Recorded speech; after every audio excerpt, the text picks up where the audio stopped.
ఏలూరు జిల్లా ఏజెన్సీ ప్రాంతంలో పులి సంచారం కలకలం రేపుతోంది. పెద్ద పులి సంచారంతో రైతులు, గ్రామస్తులు భయం గుప్పుట్లో గడుపుతున్నారు. ఇక 2 రోజులుగా కొయ్యలగూడెం మండలంలోని తోటల్లో పెద్ద పులి సంచరిస్తోంది. దీంతో రైతులు పొలాలకు వెళ్లకుండా ఇళ్లకే పరిమితం అవుతున్నారు. అధికారులు స్పందించి పెద్ద పులి నుంచి తమను కాపాడాలని ఆవేదన వ్యక్తం చేస్తున్నారు. ఇదే అంశానికి సంబంధించి మరింత సమాచారం మా ప్రతినిధి సత్య అందిస్తారు. ఏలూరు జిల్లా ఏజెన్సీ గ్రామాల్లో పులి సంచారం పూర్తిగా కూడా ఇటు గ్రామవాసులకైతే కంటి మీద కునుకు లేకుండా చేస్తున్న పరిస్థితి అయితే కనబడుతుంది.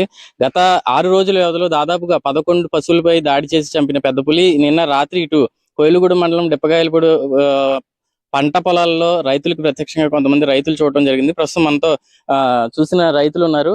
చెప్పండి, మీరు ఏ టైంలో చూసారు పెద్ద పులి? 11 గంటల టైంలో అండి. పని చేసుకుంటా గట్టి వెళ్తుంటే కనపడిందండి. కట్టలో పడుకుని ఉందండి డొంకలో. దాన్ని చూసి వాళ్ళని కేకేసామండి, ఫారెస్ట్ ఆఫీసర్లని. వాళ్ళు వచ్చి చూసి డ్రోన్ తోటి దాన్ని బెదరగొట్టారండి. అక్కడ నుంచి డొంకలోకి దూకి అలాగ పారిపోయిందండి. చూడగానే మీరు ఏం చేశారు? చూడగానే అది పడుకుని ఉందండి.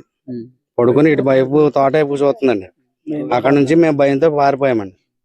పారిపోయి ఇక పనులు చేసుకుంటే కూడా అవకాశం లేదండి. ఇక్కడ వెంటనే ఎవరికి చెప్పారు? అధికారులకు చెప్పారు?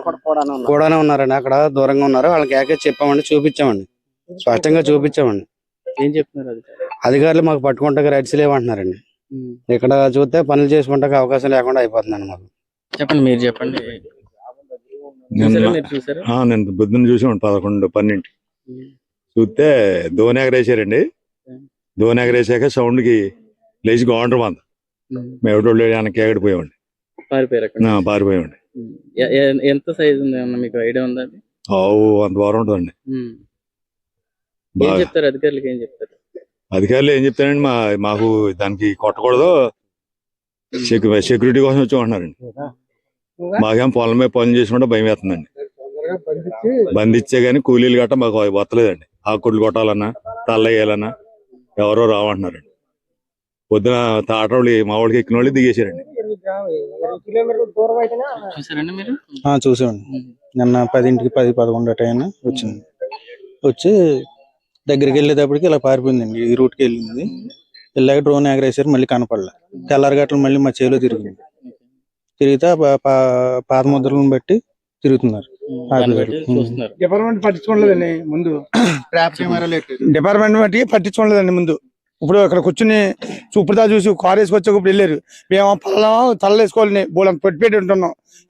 మేము ఏం చేయలేము, ఇల్లు లేకుండా ఉంది. ఇక్కడ 3 రోజుల నుంచి ఇదే కాపలా. కూలి మనిషి వస్తలేదు, మేము పొలాలు వెళ్తా లేదు. డిపార్ట్మెంట్ అయితే పట్టించుకోవట్లేదు. అది దాని గురించి మరి ఏం చేస్తారో చేయండి. ఊరు కూడా దగ్గరండి.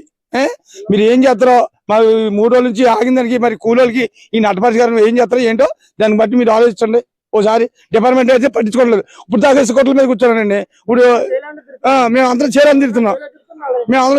ఇప్పుడు వచ్చి కూర్చుని ఇంకొక ఆయన ఎవరో వచ్చారంట. ఆయన వచ్చి ఆయన వచ్చి ఉరికేశారు, దండం పెట్టుకుని ఉరికేశారు. వాళ్ళు దండం పెట్టుకోవాలి, మేము దండం పెట్టుకోవాలా, మేము విషయం బాగు చేసుకోవాలా? పోనీ లేకుండా ఉందండి. మా పరిస్థితి అయితే బాగాలేదు ఇక్కడ. అది మీరు ఏంటి అన్న దాని గురించి మరి పైనుంచి చేస్తారో ఏం చేస్తారో చేసి మాకు చూపించాలి మీరు. అది మొత్తంగా చూసినట్టయితే గత 6 రోజుల వ్యవధిలో కూడా ఈ పెద్ద పులి దాడిలో 11 పశువులు చనిపోయాయని చెప్తున్న పరిస్థితి. అయితే ఇటు కోయిలగూడెం మండలం డిప్పగాయలపాడు పంట తోటల్లో పులి సంచరిస్తుందని అయితే ప్రత్యక్షంగా చూసిన రైతులు చెప్తున్నారు. పరిస్థితి అయితే కనబడుతుంది. అయితే అధికారులు ఎవరు కూడా పట్టించుకోవట్లేదు. లక్షల రూపాయలు వెచ్చించి వ్యవసాయం సాగు చేస్తుంది. ఈ పులికి భయపడి ఇటు కూలీలు కూడా రాని పరిస్థితి కనబడుతుంది. అధికారుల నిర్లక్ష్యం వల్ల మేము చాలా ఇబ్బంది పడుతున్నామని అయితే ఇక్కడ గ్రామవాసులు కానీ రైతులు కానీ చెప్తున్న పరిస్థితి అయితే కనపడుతుంది. ఇప్పటికైనా అధికారులు స్పందించి దాన్ని బంధించడమా లేకపోతే వేరే ఏదైనా చేయడం అని అయితే దాని నుంచి రక్షించాలని అయితే గ్రామస్తులు కోరుకుంటున్న పరిస్థితి అయితే కనబడుతుంది. కెమెరా పర్సన్ శేఖర్తో సత్య, ప్రైమ్ న్యూస్, ఏలూరు జిల్లా నుంచి.